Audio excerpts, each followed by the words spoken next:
Anna Kovaleva, a young and diligent forensic pathologist, had grown accustomed to the sterile rhythm of her daily work. Her life revolved around the cold efficiency of autopsy rooms, the precise documentation of findings, and the mechanical repetition of death analyzed under fluorescent lights. Each day, she moved through her routines with professional detachment, examining bodies that had once belonged to vibrant lives, now reduced to specimens and charts. The city outside carried on oblivious to the stories she uncovered, and Anna herself often felt a growing distance from the world of the living, her emotions tempered by the constant presence of mortality. One rainy afternoon, as the sun sank behind a haze of gray clouds, Anna received a letter unlike any she had ever seen. There was no return address, no mark of origin, only a neatly sealed envelope of thick, slightly yellowed paper that exuded an odd, faintly chemical scent. She held it in her hands for a long moment, feeling a peculiar tension building in her chest, a sense that something beyond the ordinary had reached out to her. With careful fingers, she slid a letter opener along the envelope's edge and withdrew its contents. Inside lay a single photograph, slightly curled at the corners and faded with age, depicting a building she did not recognize, a crumbling laboratory hidden among overgrown trees on the outskirts of the city. Scrawled beneath it, in faded ink that seemed almost to shimmer in the dim light, were the words, "He waits for you."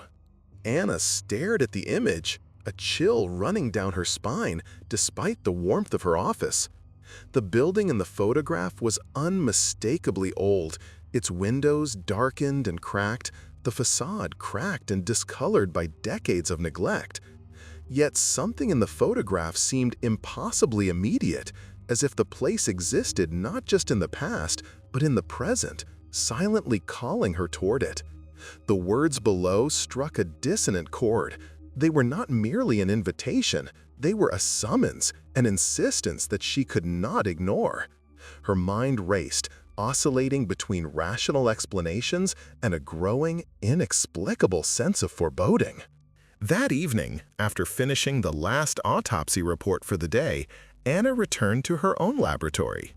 The building was empty, echoing with the hum of fluorescent lights and the occasional distant thrum of the ventilation system.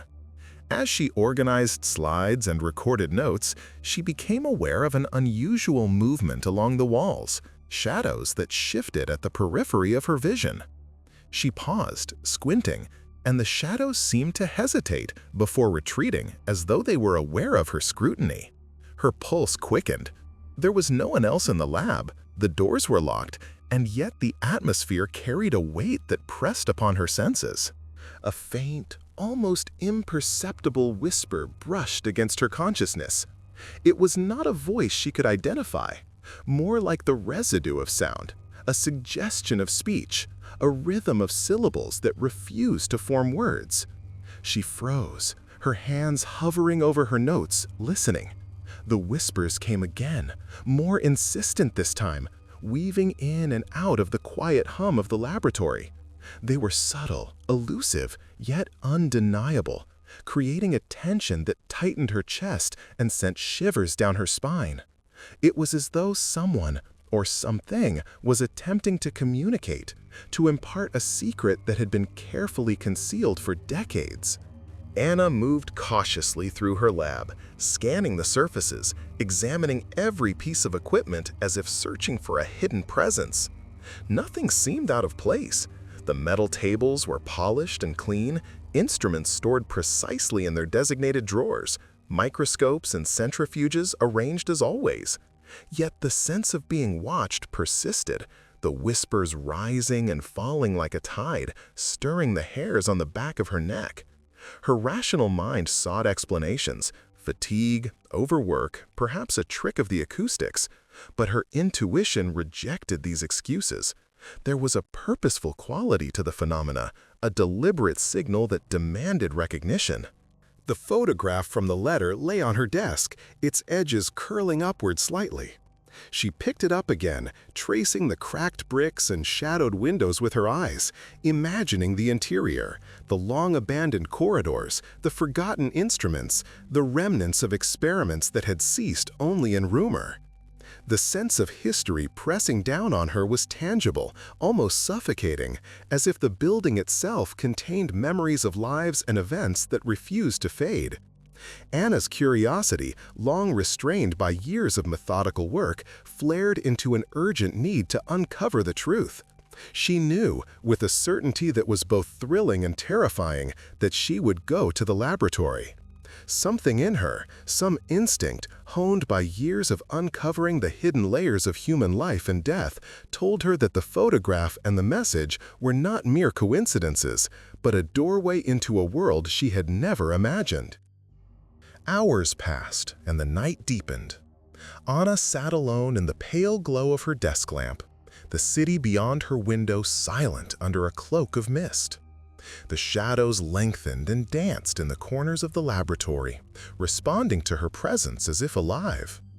The whispers continued, growing ever so slightly in clarity, suggesting patterns, shapes, perhaps names.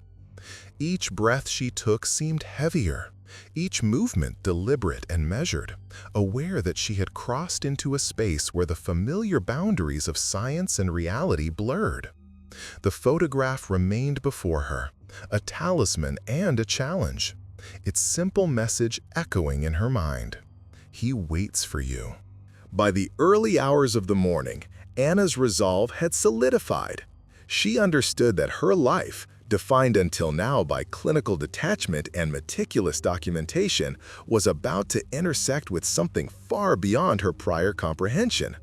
The laboratory in the photograph was not merely abandoned architecture, it was a repository of secrets, a shadowed archive of knowledge and events concealed from the world.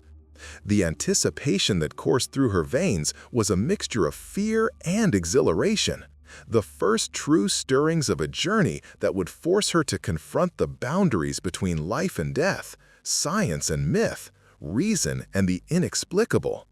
The shadows pressed closer in the corners of the room, and Anna felt the strange, undeniable certainty that she was being drawn toward a truth that had waited decades to reveal itself, waiting for her alone to step across the threshold. Anna Kovaleva approached the derelict laboratory with a mixture of trepidation and unrestrained curiosity.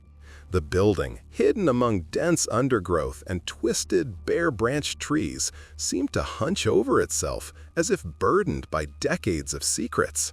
Its windows were boarded, the once white walls yellowed and cracked, streaked with the marks of water damage and time. The air around it carried the sharp tang of decay and damp wood, mingling with the faint metallic scent of rusted fixtures. As she pushed open the heavy, warped door, a groan of protesting hinges echoed through the empty halls, mingling with the distant drip of water from the roof. Dust swirled in the dim light filtering through cracks in the boards, forming faint patterns in the air that seemed almost deliberate, as if the shadows themselves had stories to tell. Inside, the laboratory had an eerie stillness, the kind that presses against the chest and slows the heartbeat. Despite decades of abandonment, the place was startlingly well preserved in some areas. Rusted cabinets and workbenches bore layers of grime, but the surfaces showed signs of intermittent use, polished patches among the dust. Old medical instruments lay scattered on counters and in drawers, scalpels with tarnished blades, glass vials that once contained unknown substances, and machinery whose purpose was no longer clear. Anna's trained eyes cataloged everything, taking in the subtleties that most would overlook. The smudges of fingerprints on dusty glass, the faint impressions of papers long removed, the alignment of books and journals suggesting a deliberate order. As she moved deeper into the main laboratory, Anna noticed the rows of filing cabinets against the far wall. The metal was corroded, yet each drawer had been opened recently, some slightly ajar as if inviting inspection. With careful hands, she began sifting through the files. Folders upon folders contained patient charts, experimental logs, and handwritten notes. The handwriting was meticulous, almost obsessive, cataloging data with a precision that suggested both brilliance and mania. Ona's pulse quickened as she recognized that many of these files described experiments that defied conventional medical ethics.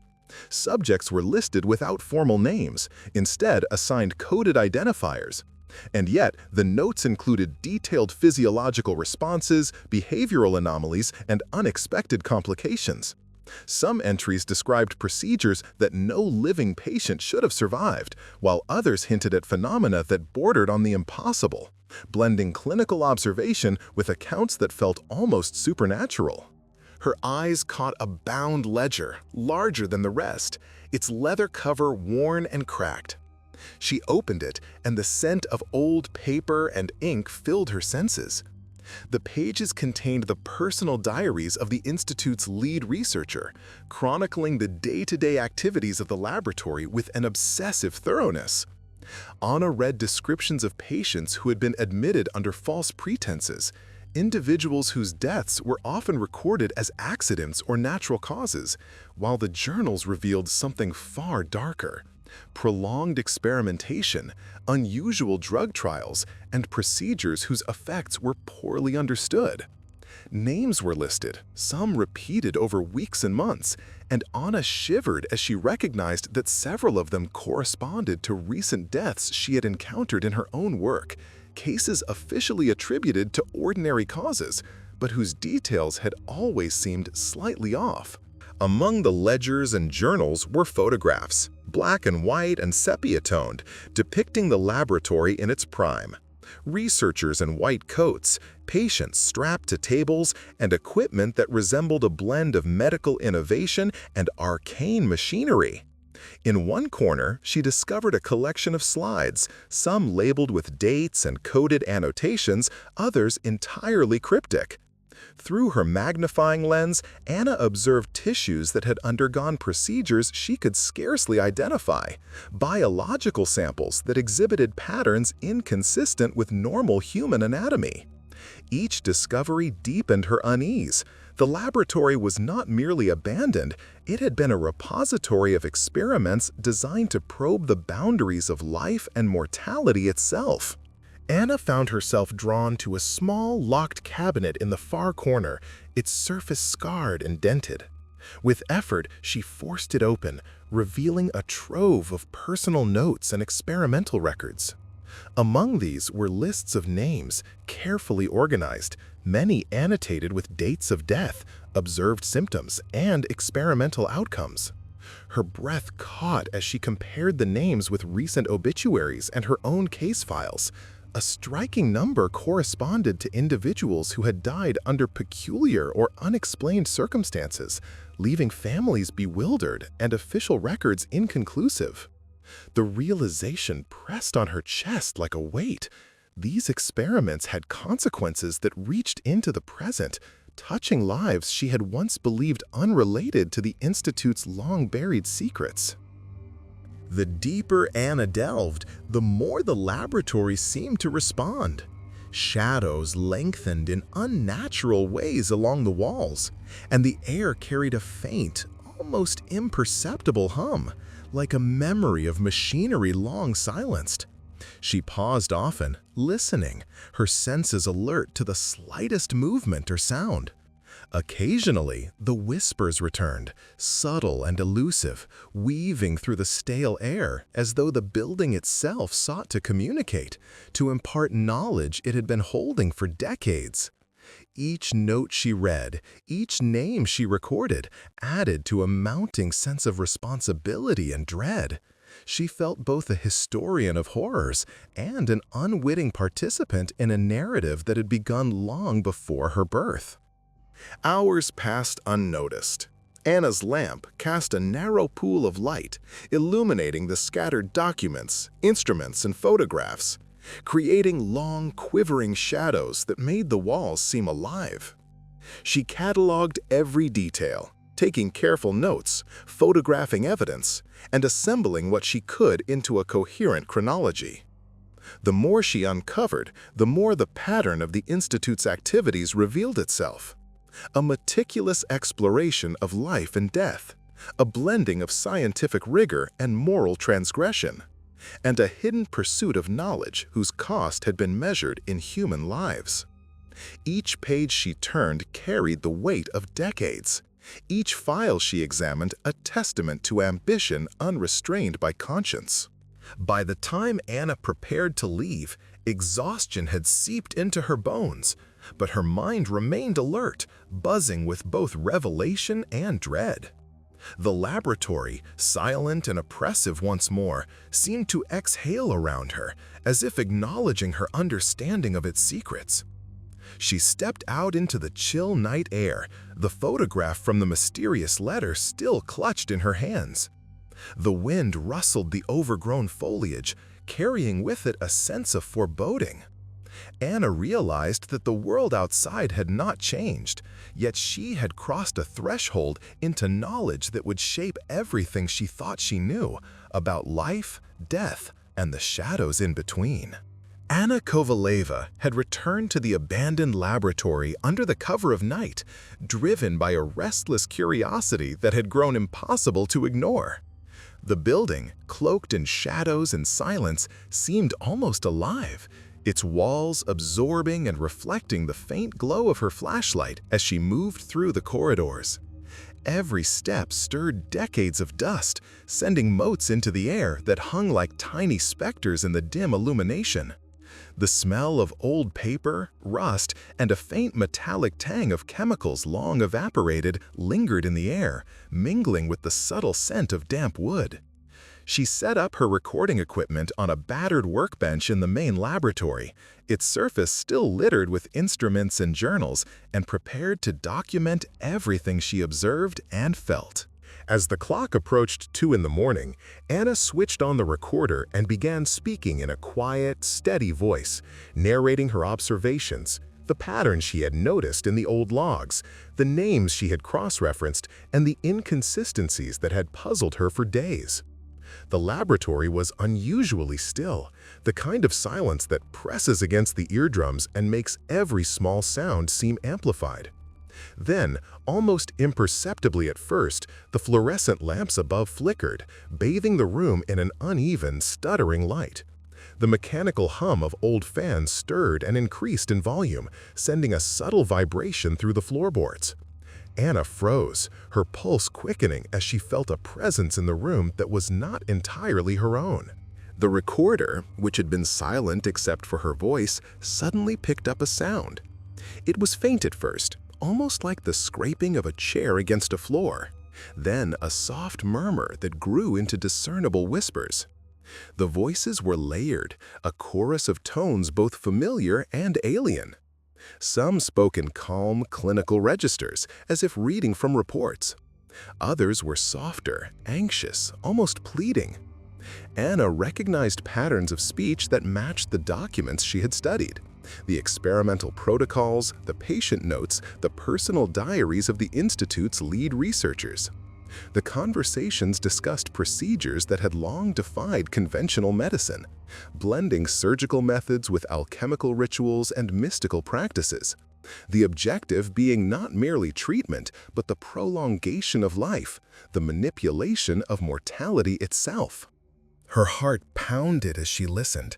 She heard references to patients who had ceased to exist in any official record, individuals whose lives and deaths had been meticulously controlled, manipulated, and observed. The voices discussed the extraction of vital essences, the infusion of substances that shimmered between science and legend, and the delicate balancing of human physiology against forces that seemed to defy natural law. Occasionally, laughter, cold and brittle, punctuated the dialogue, reminding her that the minds behind these experiments had been both brilliant and unhinged, their obsession with knowledge overriding morality. Then, Anna heard her own name, spoken with a clarity that made the hairs on her arms rise. It was neither a greeting nor an accusation, but a directive, as if the voices had been expecting her arrival. Instructions followed, precise, and unnerving. She was to continue the work, to observe, record, and maintain the continuity of the experiments. The impossibility of it struck her. She had never participated in these studies, had never even been alive when the laboratory was active.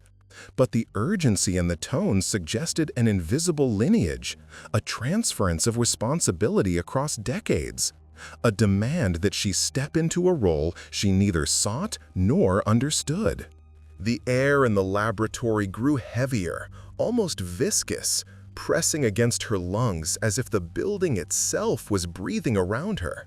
Shadows shifted unnaturally on the walls, stretching into angles that defied the sources of light, and Anna felt a shiver of vertigo as the recorded voices seemed to echo from every corner at once.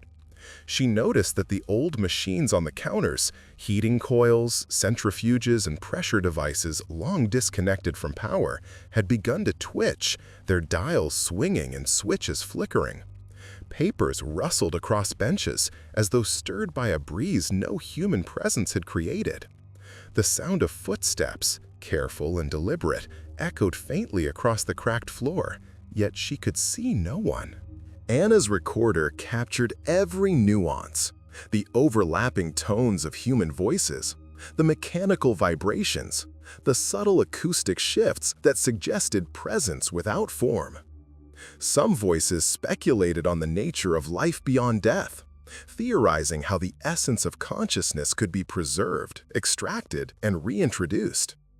Others murmured philosophical justifications, invoking myths and forgotten texts, seeking validation in the arcane and the obscure. She felt herself drawn closer, compelled to decipher the sequences, to make sense of the sprawling archive of knowledge and madness. The realization that she might be the only living witness to this confluence of human ambition and ancient belief both exhilarated and terrified her. As the night wore on, the voices began to fade, their intensity waning, leaving a residual hum that seemed to vibrate through the walls and into her bones. Anna stopped the recorder and listened carefully, sensing that even in their absence, the echoes of these experiments lingered, waiting for someone to acknowledge, continue, or perhaps be consumed by them. The photographs she had found earlier, the ledgers, the vials and slides, seemed to pulse with a life of their own under the narrow beam of her lamp. She understood, with a clarity both frightening and compelling, that the laboratory was not merely a site of past events. It was a locus where knowledge, ambition, and the residue of human endeavor had imprinted itself upon reality. By the time Anna left the laboratory that night, her body was fatigued, but her mind alight with a troubling mixture of insight and dread.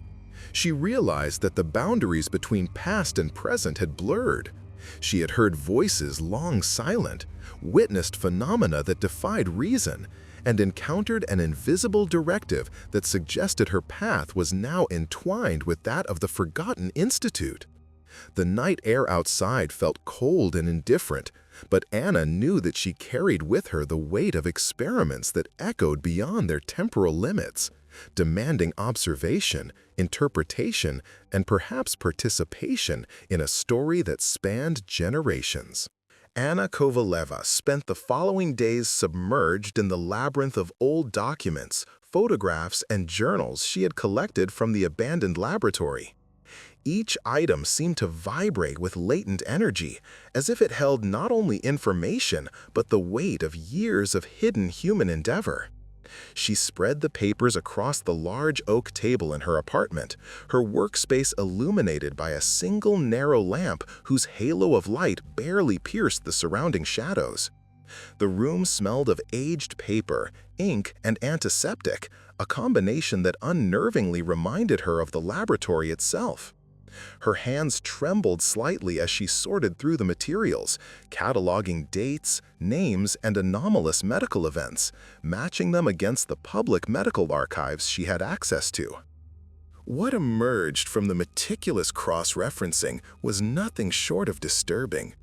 Every unusual occurrence in the city, sudden illnesses that had baffled doctors, deaths that seemed to happen without cause, inexplicable disappearances, was recorded in the laboratory logs long before they were publicly noted.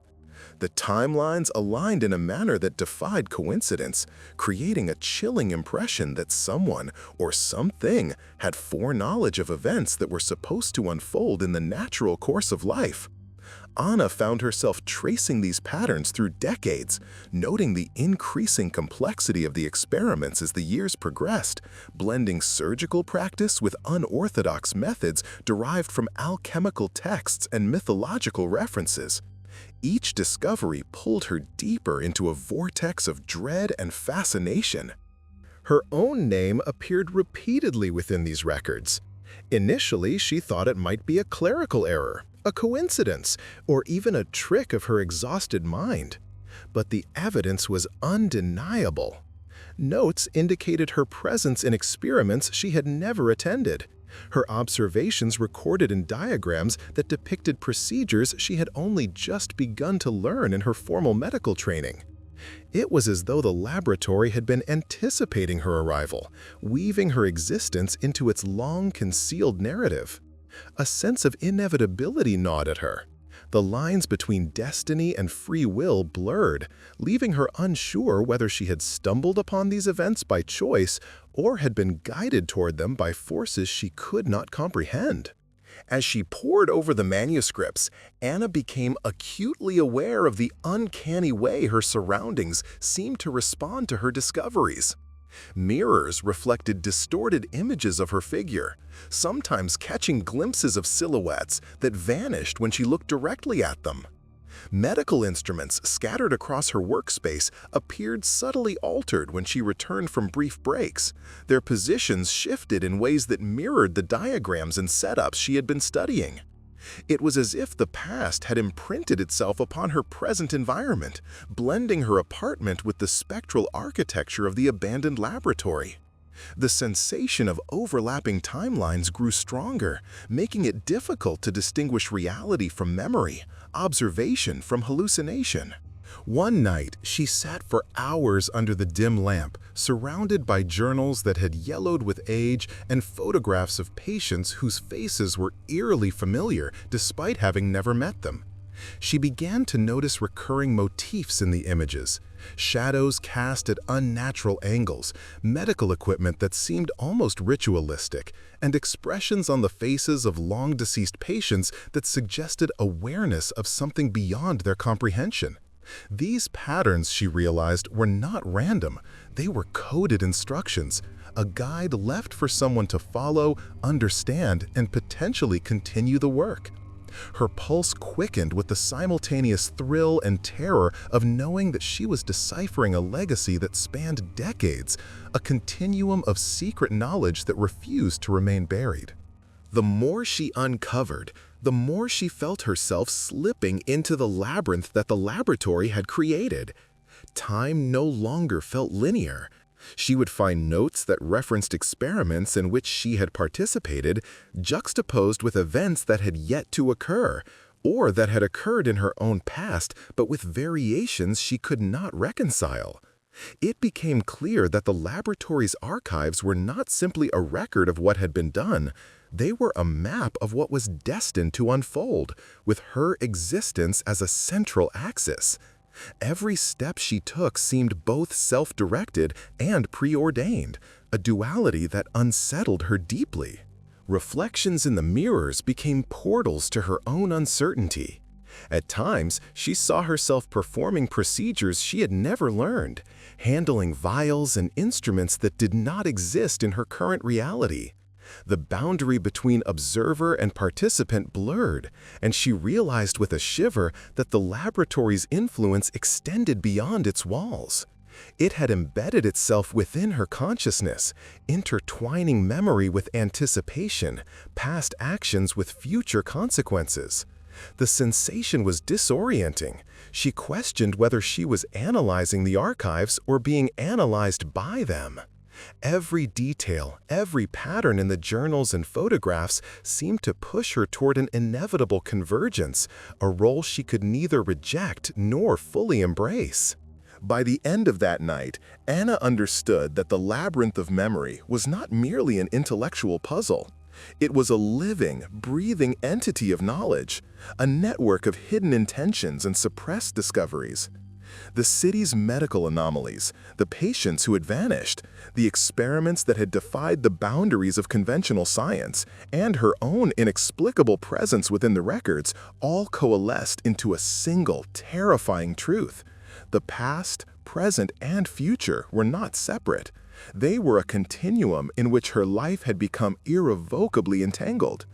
Shadows danced across the walls of her apartment, merging with reflections of equipment and faces from decades past.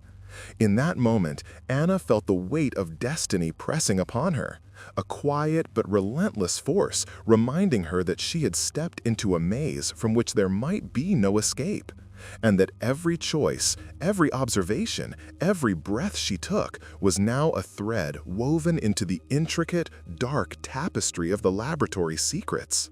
The line between the living and the recorded blurred, leaving her suspended in a state of constant vigilance, where every flicker of light, every creak of the floor, and every whispering echo of her own thoughts suggested that the labyrinth of memory had not finished claiming her understanding, and that the path forward was as enigmatic as it was inevitable. Anna Kovaleva moved with deliberate precision through the old laboratory, her hands trembling slightly as she rearranged files and carefully examined the vials, instruments, and journals she had come to know intimately. After weeks of meticulous study, she believed she had discerned patterns within the recorded experiments, sequences that foretold the emergence of diseases and the outcomes of clandestine procedures. Her initial objective was simple but audacious: to alter the trajectory of these events, to intervene where the past had dictated suffering, and to protect the lives of those who might otherwise be consumed by the hidden machinery of the laboratory's legacy. She started with small acts, discreetly moving records that predicted sudden illnesses in patients whose files she could access, warning colleagues of irregularities in upcoming experiments, and adjusting minor procedural details that might avert imminent complications. Each gesture felt both revolutionary and terrifying, as if she were trespassing across a boundary not meant for living eyes. She started with small acts, discreetly moving records that predicted sudden illnesses in patients whose files she could access, warning colleagues of irregularities in upcoming experiments, and adjusting minor procedural details that might avert imminent complications. Each gesture felt both revolutionary and terrifying, as if she were trespassing across a boundary not meant for living eyes. As she progressed, the subtle complexity of the laboratory's influence became apparent. Attempts to prevent one patient's decline would result in anomalies elsewhere. A disease she managed to mitigate would appear in another patient in a slightly different form, often more insidious and difficult to diagnose. Her interventions, though guided by reason and compassion, could not escape the underlying design encoded in the journals and experimental logs. Anna began to realize that the laboratory did not merely record events, it orchestrated them, a living archive in which each action, including her own, was anticipated, absorbed, and reflected in a continuous cycle. She observed that even as she intervened, the recordings on her own devices, voices, shuffling papers, faint echoes of past experiments, responded to her presence, as if the space itself were aware of her attempts to disrupt the predetermined sequence. Despite the frustrating inevitability of these patterns, Anna persisted. She modified surgical techniques, substituted reagents, and left notes for unsuspecting colleagues, hoping that minor changes could ripple outward to produce meaningful outcomes. At first, there were signs of success. A patient who had been marked in the records for severe complications survived longer than expected.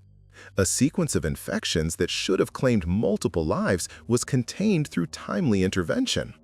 These moments of apparent triumph filled Anna with cautious optimism, a belief that human agency could, at least partially, assert itself against the invisible script that dominated the laboratory. Yet even as she celebrated these temporary victories, subtle indicators reminded her of the futility of her efforts. Notes in the margins of old journals, which she had assumed were inert, now reflected annotations in her own handwriting for procedures she had not performed, as though the laboratory had already recorded her choices before she had enacted them. As her understanding deepened, a disquieting pattern emerged.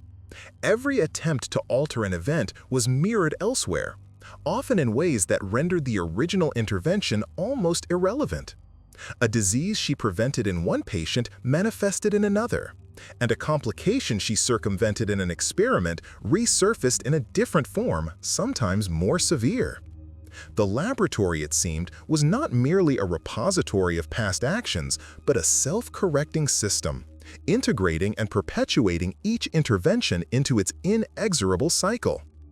Anna found herself tracing these echoes across decades of documents, noting with unease that her own name was increasingly present in records dating years before she had ever entered the laboratory. It was as if her existence had been folded into the archive itself, predetermined and anticipated by the same force she sought to challenge. The psychological toll was immense. Anna began to experience vivid hallucinations and sensory distortions, faint whispers of conversations that had never occurred, fleeting shadows of figures long deceased, and reflections of herself in mirrors that performed actions she had not yet taken. Each episode reinforced the sense that her agency was both real and illusory, that her attempts to intervene were meaningful only insofar as they fulfilled a script already embedded in the laboratory's architecture. She documented these experiences with obsessive care, yet the act of recording seemed to further entrench her presence in the continuum, binding her even more tightly to the very cycle she had hoped to disrupt. By the time she fully grasped the scope of the laboratory's self-propagating system, Anna realized that her interventions could not rewrite the course of events, only redistribute their consequences in space and time. Temporary reprieves were achievable, fleeting glimpses of agency within a framework that remained fundamentally immutable. Each life saved in one context was counterbalanced by suffering elsewhere. Each alteration she made was assimilated into the chronological web of experiments, preserving the overarching patterns of disease, misfortune, and mysterious phenomena. The cumulative weight of this realization pressed upon her, filling her with a profound sense of melancholy. Anna continued her efforts with dogged determination, knowing that her actions, however limited in efficacy, were all that separated certain individuals from immediate peril. She moved among patients, medical instruments, and journals with meticulous care, making precise adjustments, cataloging outcomes, and observing the subtle reverberations of her interventions.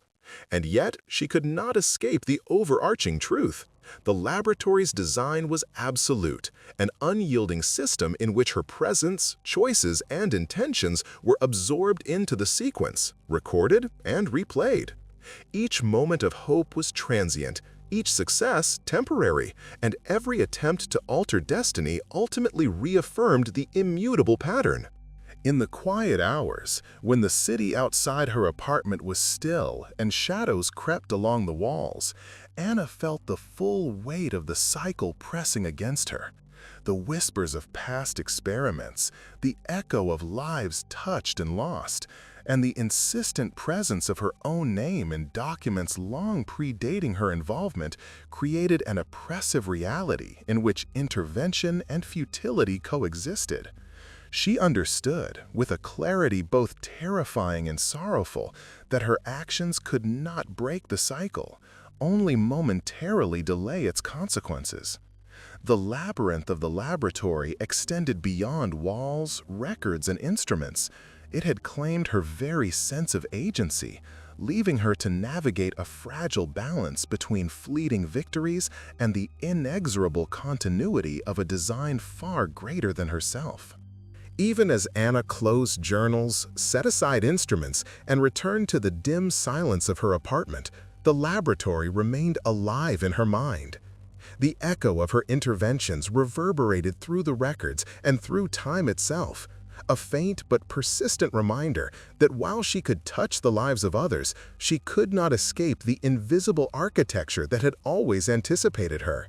Each saved life, each mitigated illness, each altered procedure was merely another note in the unending, cyclical symphony of the laboratory, a pattern in which Anna's presence was both participant and observer, forever entwined with the secrets she had sought to change. Anna Kovaleva walked through the silent halls of the abandoned laboratory with a weariness that went beyond physical fatigue. Months of relentless investigation, nights filled with flickering lights, whispers of the past, and the constant hum of machines had drained her, leaving a hollow awareness that she was no longer an outside observer, but a participant irrevocably entwined in the laboratory's design.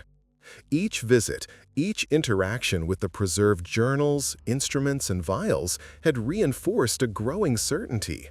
She was now part of a mechanism that transcended ordinary science, a construct where medicine, myth, and alchemy fused into a single, unyielding pattern. The records she had pored over, once instruments of hope and intervention, now seemed to mock her attempts at agency, preserving every action she had taken and embedding them into a continuum that no human effort could break. The laboratory felt alive in an uncanny sense, as though its walls pulsed with memory, breathing with the accumulated lives and experiments that had been conducted over decades. Shadows of figures long gone flickered in peripheral vision, sometimes in the corners of rooms, sometimes reflected in shards of broken glass, always just out of focus. Every instrument bore a story. Every ledger contained echoes of suffering, experimentation, and human ambition. Anna felt the weight of these histories pressing upon her, a silent verdict confirming that her efforts to alter outcomes had been only temporary perturbations in a system far greater than herself. Even successes, brief as they had been, were absorbed into the cyclical record, turning every act of intervention into another predictable note in the laboratory's immutable score. In the cold light of the laboratory's final room, she set up the ancient recording devices one last time.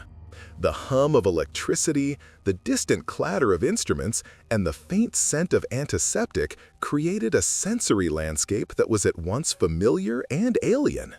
She positioned herself before the mythic mirror, a relic from the earliest experiments blending alchemical philosophy and medical science, its surface warped and darkened with age. As she activated the recording devices, the mirror surface began to shimmer, capturing and reflecting not only her physical image, but also an amalgamation of the countless patients and researchers whose lives had intersected with the laboratory's shadowed history.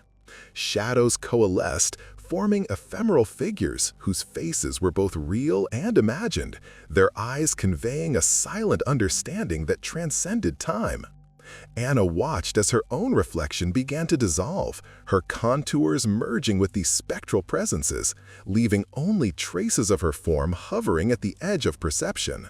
The realization hit her fully. She was no longer separate from the labyrinth she had been attempting to navigate. The records, the instruments, the whispers, and the reflections were not merely documentation. They were a system of preservation, a mythic mechanism that had absorbed her into its continuum. Her efforts to intervene in the lives of others, to prevent suffering, to alter the predetermined flow of disease and experimentation were now eternally part of the archive. Each life she had touched, each procedure she had modified, each warning she had issued was etched into the endless chain of the laboratory's memory, immutable and untouchable. Her past interventions, her present awareness, and her future existence were all inseparable from the ongoing echo of the experiments, repeating in cycles she could no longer hope to disrupt. As she sat in the dim glow of the instruments, Anna felt an overwhelming sorrow, a profound sense of isolation, yet not from human companionship, but from the impossibility of reclaiming a life independent of the labyrinth. Every step she had taken, every observation she had recorded, every attempt to assert agency was now a thread woven into a tapestry she could no longer alter. She understood that the laboratory was both judge and guardian, its mythic architecture ensuring the continuity of a knowledge and power that was beyond mortal comprehension. Her existence had become simultaneously ephemeral and permanent, fleeting in the moment yet eternal in the archive, a paradox encoded in the very essence of the place she had once hoped to control.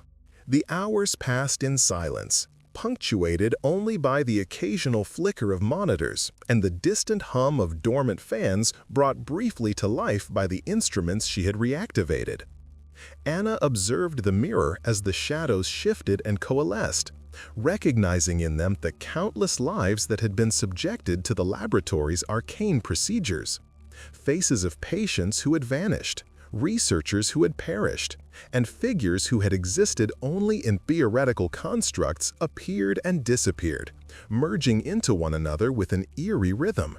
Her own image, once distinct, was now inseparable from this phantasmagorical tableau, a testament to the inescapable intertwining of her fate with the myth and memory preserved by the laboratory. At the edge of exhaustion, she understood the ultimate truth. Escape was impossible. She could no longer exist outside the labyrinth's continuum. Her identity, her choices, and her experiences were now preserved alongside the spectral traces of all who had come before her, a permanent record in a system that transcended human understanding. The laboratory was not merely a place of science or myth. It was a repository of eternity, a construct in which Anna's life had become one with the stories, the secrets, and the suffering she had once sought to change. With a measured acceptance, she allowed herself to sink fully into this realization.